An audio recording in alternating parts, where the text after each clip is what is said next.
పితా పుత్ర పవిత్ర ఆత్మనామమున amen. He lives, ఆయన లేవనెత్తును అనే ఆధ్యాత్మిక కార్యక్రమంకు మిమ్మల్ని అందరినీ ప్రేమపూర్వకముగా ఆహ్వానిస్తున్నా. క్రీస్తునాథుని యందు ప్రియులకు సహోదరి సహోదరులార, ఈనాడు సత్యశ్రీ సభ పెంతెకోస్తు మహోత్సవాన్ని కొనియాడుతున్నది.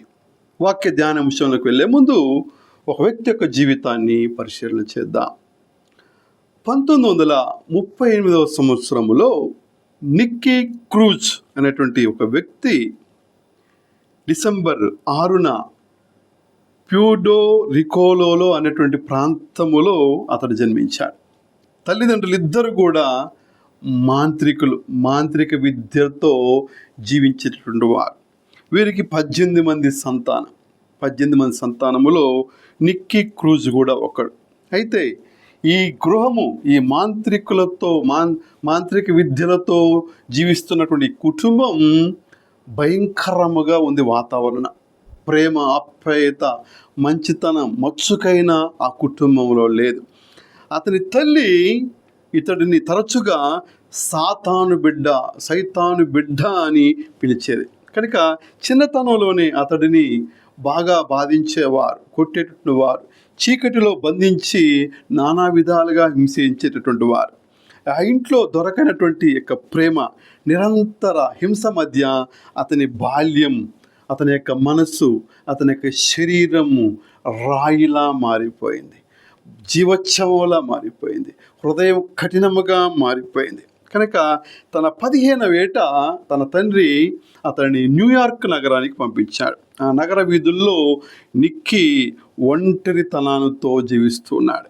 అయితే న్యూయార్క్ గ్యాంగ్ లీడర్గా అతి త్వరలోనే ఇతడు చేరిపోయాడు. న్యూయార్క్ నగరం చేరిన తర్వాత అక్కడ మర్యాదగా, మంచితనముగా కష్టించేటటువంటి జీవితానికి అతడు అలవాటు పడక అతడు తనలోని కోపాన్ని, తనలో ద్వేషాన్ని, తనలో అసూయను, తనలో రగులుతున్నటువంటి యొక్క ద్వేష అసూయాన్ని తీర్చుకోవటానికే అతడు తహతహలాడుతూ ఉన్నాడు.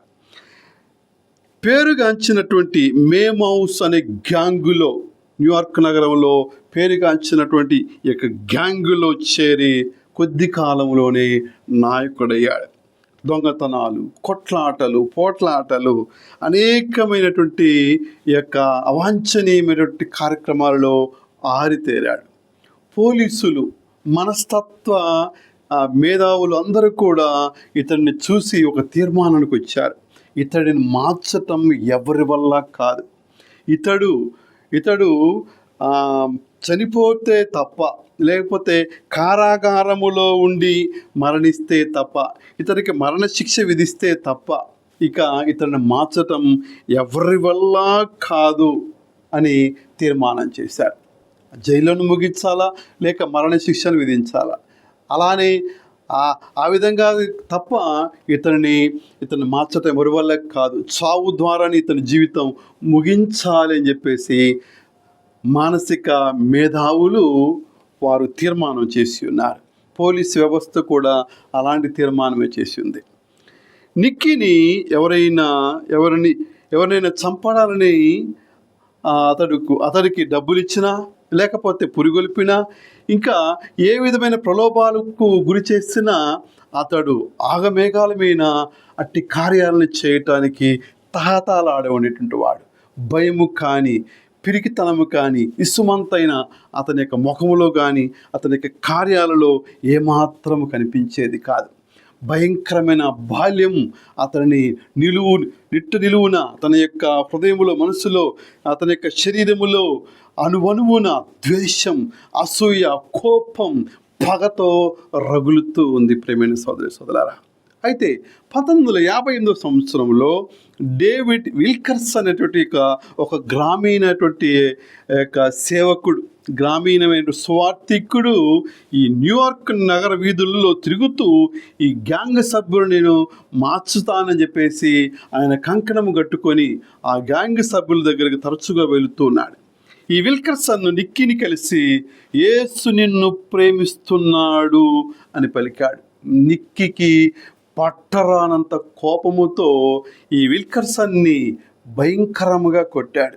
కొట్టి నన్ను ఇంకొకసారి కలిసిన నా ఎదుటబడిన నిన్ను ముక్కలుగా నరికేస్తానని బెదిరించాడు, వార్నింగ్ ఇచ్చాడు. అయితే దానికి విల్కర్సన్ భయంకరంగా దెబ్బలు తిని ధైర్యంగా ఈ మాట పలికాడు. నువ్వు నన్ను ముక్కలుగా నరికినా నా యొక్క ప్రతి ముక్క, నువ్వు నరికిన ప్రతి ముక్క నిన్ను యేసు ప్రేమిస్తున్నాడు అన్నటువంటి కేక వేస్తుంది అని చెప్పాడు. ఈ మాట నిక్కీని బాగా ఆలోచింపజేసింది. అతడు కొంచెంసేపు దిగ్భ్రాంతికి గురయ్యాడు. ఎందుకంటే బాల్యము నుండి ఇప్పటి వరకు ఎన్నడూ తన జీవితములో ఎవరి నోటి నుండి కూడా ప్రేమ మాట వినలేదు, కనికరం మాట వినలేదు, మంచి మాట వినలేదు. అందుకే అతన్ని కొద్దిసేపు ఆలోచింపజేసింది, దిగ్భ్రాంతి గురి చేసింది.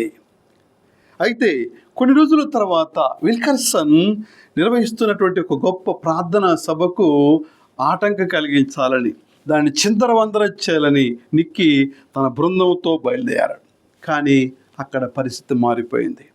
ఈ విల్కర్సన్ చేస్తున్నట్టు బోధ అనేక మాటలు ఈ నిక్కీ క్రూజ్ను బాగా ఆలోచింపజేసింది. మనస్సు మారింది, హృదయం మారింది, దృక్పథం మారింది, వ్యక్తిత్వం మారింది. తన జీవితాన్ని మార్చుకోవాలనుకున్నాడు. అందుకే పోలీసుల దగ్గరికి పోయి సరెండర్ అయ్యాడు.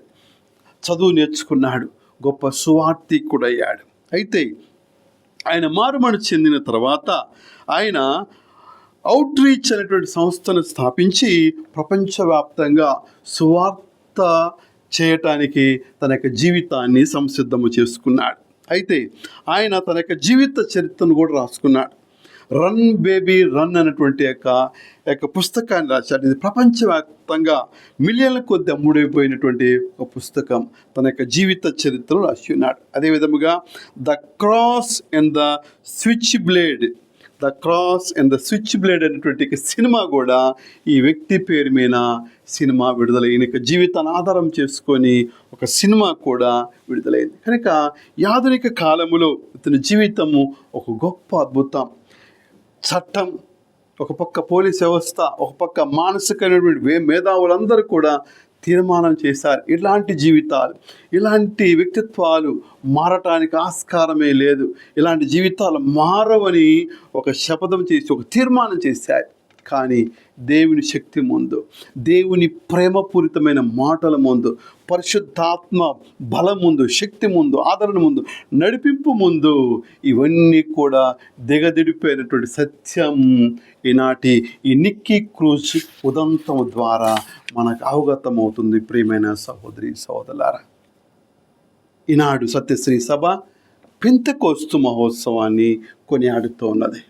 ఈ పండుగను అర్థం చేసుకోవాలంటే మనకు యూదుల యొక్క ఆచారాలను, యూదుల యొక్క వారి యొక్క సాంప్రదాయాలను, యూదుల యొక్క జీవితాలను మనము పరిశీలన చేయాలి. యూదులు 3 ముఖ్యమైనటువంటి పండుగలను చేసుకున్నటువంటి వారు: గుడారాల పండుగ, పాస్కా పండుగ, పెంతెకోస్తు పండుగ. ఈ 3 కూడా వ్యవసాయ పండుగలు.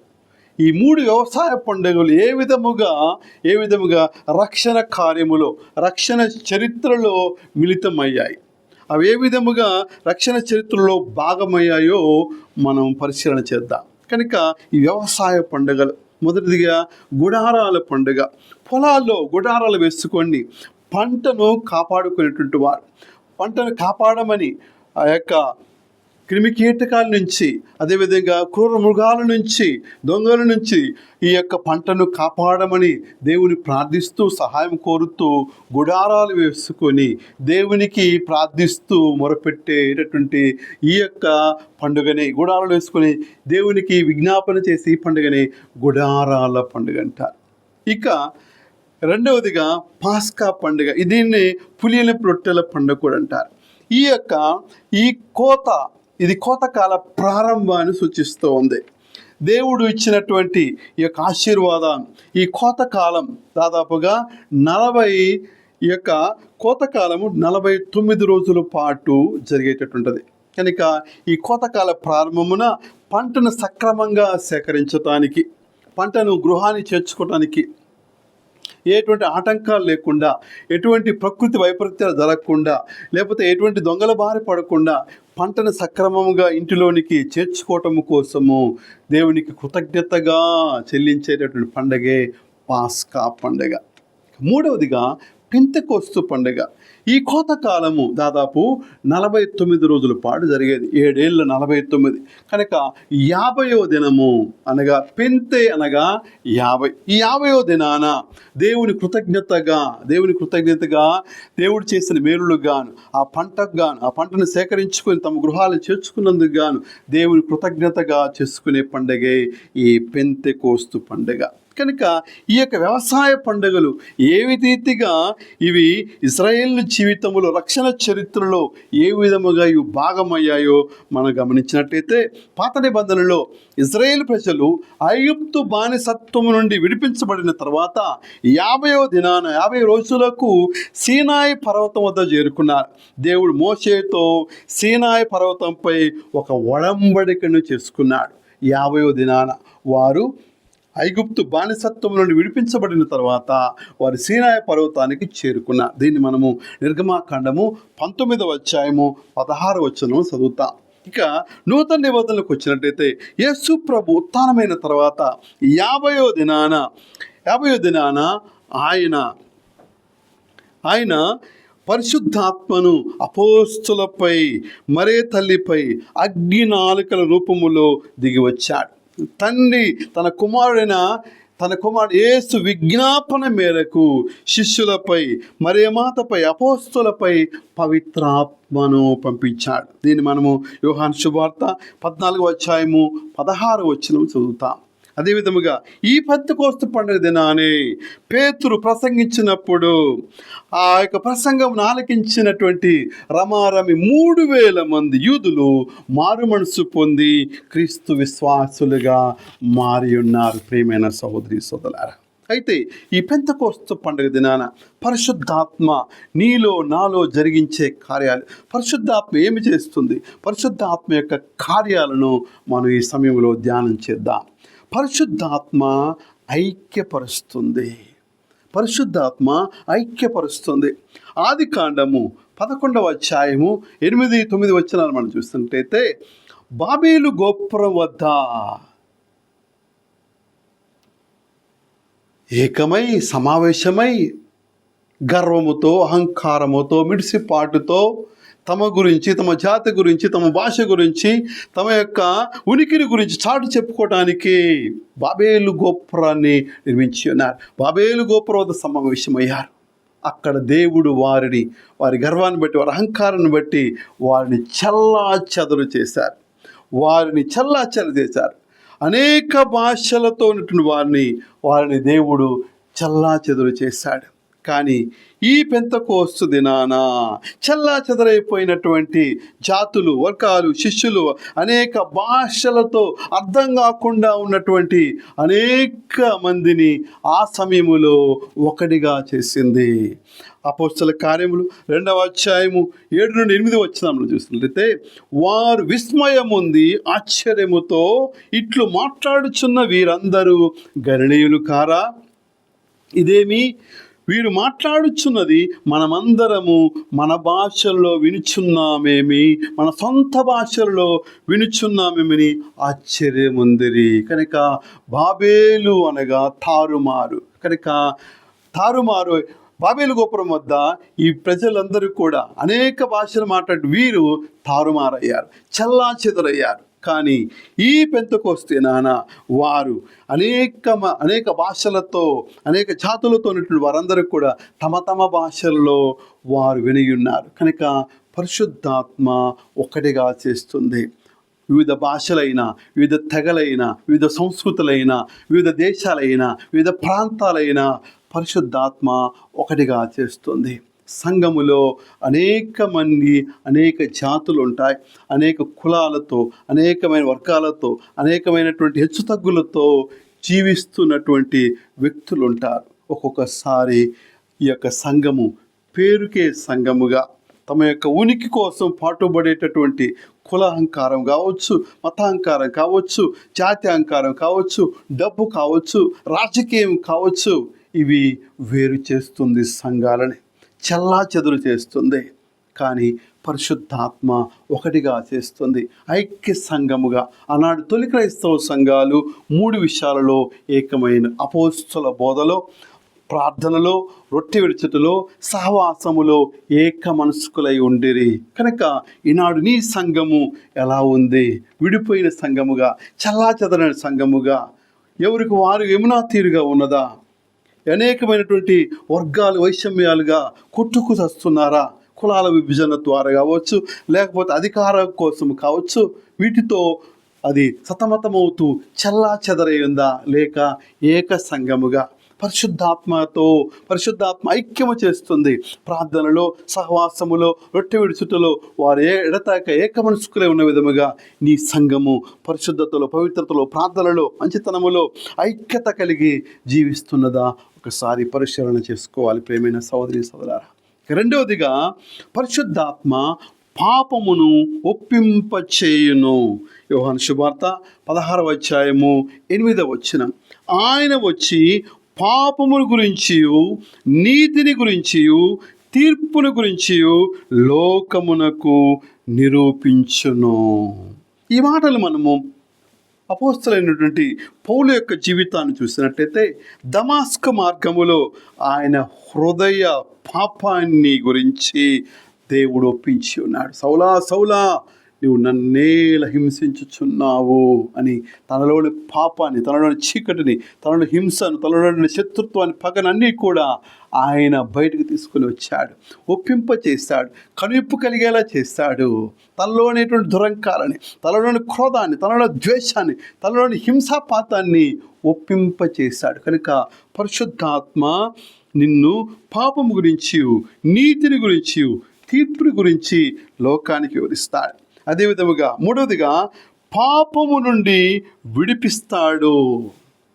రోమపత్రిక 8వ అధ్యాయము 2వ వచనం మనం చూసినట్లయితే, ఏలైనా క్రీస్తు యేసుతో మనకు జీవమిచ్చడి ఆత్మ యొక్క చట్టము పాపమును, మృత్యువును కలిగించు చట్టము నుండి నాకు విముక్తిని ప్రసాదించెను అని పౌలు గారు సెలవిస్తున్నాడు. ఒకప్పుడు ధర్మశాస్త్రం అనే బంధకాల్లో ఉన్నాడు ఈ యొక్క సౌలు. ధర్మశాస్త్ర బంధకంలో ఉండి ఆయన క్రైస్తవులను చెరపట్టాడు, క్రైస్తవులను హింసించాడు. కనుక ఏమంటున్నాడు? క్రీస్తుతో మనకు జీవం ఇచ్చాడు. ఆత్మ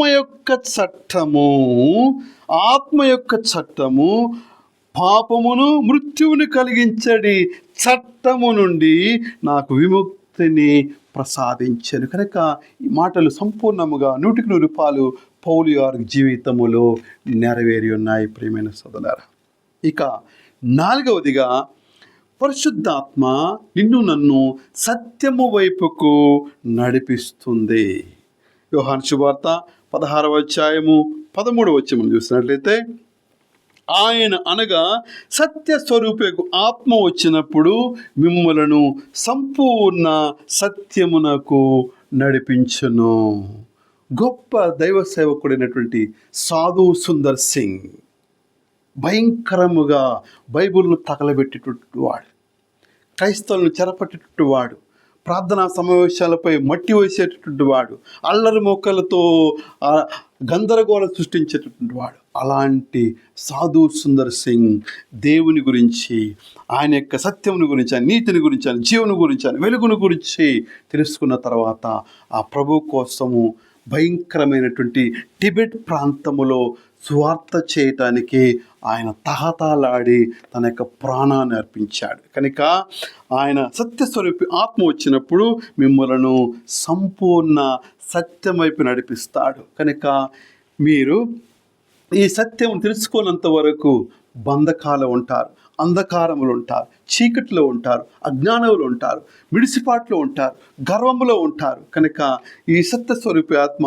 మిమ్మల్ని సంపూర్ణ సత్యం వైపుకు నడిపిస్తుంది. అదేవిధముగా యోహాను శుభవార్త 14వ అధ్యాయము 16వ వచనం మనం చూసినట్టయితే, పరిశుద్ధాత్మ చేసేటటువంటి మరొక కార్యము ఎల్లప్పుడూ మనకు సహాయముగా ఉంటుంది. పరిశుద్ధాత్మ, నేను తండ్రిని ప్రార్థింతును, మీతో ఎల్లప్పుడూ ఉండుటకు మరొక ఆదరణకర్తను ఆయన మీకు అనుగ్రహించును. సహాయపడతాడు. ఎట్లు జీవించాలో, ఎలా జీవించాలో, ఎందుకోసం జీవించాలో, ఎలా ప్రార్థించాలో, ఎందుకోసం ప్రార్థించాలో పరిశుద్ధాత్మ నీకు తోడై నిన్ను నడిపిస్తుంది. ఎలా ప్రార్థించాలో రోమపత్రిక 8:26 ఈ విషయాన్ని పౌలు గారు మనకు స్పష్టముగా తెలియజేస్తున్నాడు. అదేవిధముగా బలహీనమైన మనకు ఆత్మ కూడా సహాయపడును. ఏలైనా మనము యుక్తముగా ఎట్లు ప్రార్థింపవలేనో మనకు తెలియదు. మాటలకు సాధ్యపడని మూలుగుల ద్వారా మన కొరకై ఆత్మయే దేవుని ప్రార్థించును. ఆత్మయే దేవుని ప్రార్థించును. కనుక ఎట్లు ప్రార్థించాలో పరిశుద్ధాత్మ నీకు సహాయపడుతుంది. ఎల్లప్పుడూ ఆదరణకర్తగా నీకు తోడుగా ఉండి నిన్ను నడిపిస్తుంది. ప్రార్థనలో నీకు సహాయపడుతుంది. బలహీనమైన నిన్ను బలపరుస్తుంది. ఒకసారి పేతురు జీవితాన్ని చూసినట్టయితే అనేక సార్లు బొంకి ఉన్నాడు, ప్రభువును విస్మరించి ఉన్నాడు. అలాంటి పేతురు బలహీనుడు, నిరాశతో, నిస్పృహతో ఉన్నటువంటి వాడు, పిరికితనముతో ఉన్నటువంటి వాడు. అలాంటి పేతురు ధైర్యముతో పరిశుద్ధాత్మ ఇచ్చినటువంటి ధైర్యము ద్వారా, పరిశుద్ధాత్మ ఇచ్చినటువంటి ఆదరణ ద్వారా ధైర్యముతో బోధించగా ఒక్కరోజే 3,000 మంది క్రీస్తు బిడ్డలుగా, విశ్వాసులుగా మారి ఉన్నారు. కనుక పరిశుద్ధాత్మ నీకు సహాయపడుతుంది. ఎట్లు ప్రార్థించాలో, దేనికోసం ప్రార్థించాలో అది నీకు నేర్పిస్తుంది. ప్రేమైన సహోదరి సోదరులారా, అదేవిధముగా తండ్రి ప్రేమను హేరాళముగా కృమ్మరింపజేస్తుంది పరిశుద్ధాత్మ. తన ప్రేమను హేరాళముగా నీకు కుమ్మరింపజేస్తుంది. రోమపత్రిక 5:5 మనం చూసినట్లయితే, ఈ నిరీక్షణ మనకు నిరాశను కలిగింపదు. ఏలైనా దేవుడు దానముగా మన కొసగిన పవిత్రాత్మ ద్వారా తన ప్రేమతో మన హృదయములను నింపెను. కనుక తన ప్రేమను హేరాళముగా కుమ్మరిస్తాడు పరిశుద్ధాత్మ ద్వారా. ఒకసారి మనం స్టెఫాను యొక్క జీవితాన్ని చూసినట్లయితే, స్టెఫాను రాళ్లతో కొట్టబడి చంపుతున్నప్పుడు ఆయన హృదయం దైవ ప్రేమతో నింపబడింది. శత్రువులను, తను హింసిస్తున్న వారిని వైపు చూస్తూ, ప్రభు వీరేమి చేయుచున్నారో వీరికి తెలియదయ్యా, వీరిని క్షమించండి అయ్యా అని చెప్పేసి వారి కోసం ప్రార్థించాడు.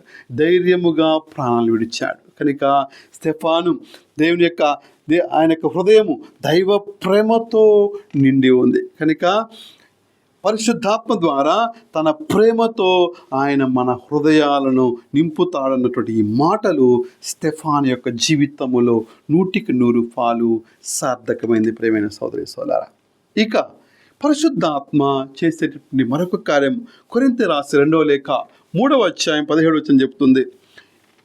ఇప్పుడు ప్రభువే ఆత్మ, ఆ ప్రభు ఆత్మ ఎచ్చట ఉండునో అచ్చట స్వాతంత్రము ఉండును. ప్రభు ఆత్మ ఎచ్చట ఉండునో అచ్చట స్వాతంత్రం ఉండును. బలహీనత ఉండదు, బంధకాలు ఉండదు, నిరాశ ఉండదు, నిస్పృహ ఉండదు, నీవు బందీ కావు. దీనిని పౌలుగా రోమపత్రిక 8:15 ఏమని పలుకుతున్నాడు? మీరు స్వీకరించినది మిమ్ము భయకంపితులను చేయు బానిసత్వపు ఆత్మ కాదు, మీకు దత్తపుత్రత్వమునకు ఆత్మను మీరు స్వీకరించితరే. ఆత్మ ద్వారా మీరు దేవుని అబ్బా, తండ్రి, నాయనా అని పిలిచేదారు. కనుక ఆత్మ ఎచ్చట ఉంటుందో, ఆత్మీయ బిడ్డగా నీ జీవితం వెలుగొందుచున్నప్పుడు నీ చుట్టూ బంధకాలు, నిరాశ, నిస్పృహ, అజ్ఞాన, అవివేకము కూర్చోటలేదు. కనుక నువ్వు స్వతంత్రుడవు. ఎందుకనగా నీవు స్వీకరించినది బలహీనమైన ఆత్మ కాదు, నిన్ను పిరికివానిగా చేసినటువంటి ఆత్మ కాదు, నిన్ను భయపెట్టే ఆత్మ కాదు. నీవు స్వీకరించినది దేవుని ఆత్మ.